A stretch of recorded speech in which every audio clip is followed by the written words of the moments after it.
تو هم اگه مثل من گوشی شیائومی داری و هر چند وقت یک بار داخل محیط کاربری لگ احساس میکنی، حتما تا آخر این ویدیو رو تماشا کن که راه حلش رو بهت گفتم که میتونه مشکل رو کامل برطرف کنه.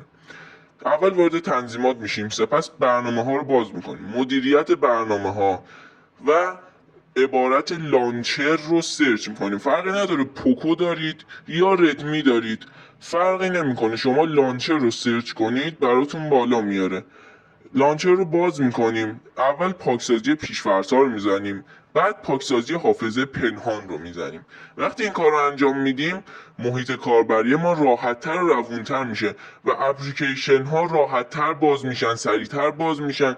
دیگه لگ ندارید داخل محیط کاربریتون و سویچ بین برنامه ها بدون لگ انجام میشه و مشکل لگ داخل محیط کاربری با انجام این کار از بین میره. این ویدیو سیف کن که گمش نکنی و برای بقیه شیائومی دارها هم بفرست تا اونها هم این مشکل رو برطرف کنن. لایک و ساب هم یادت نره.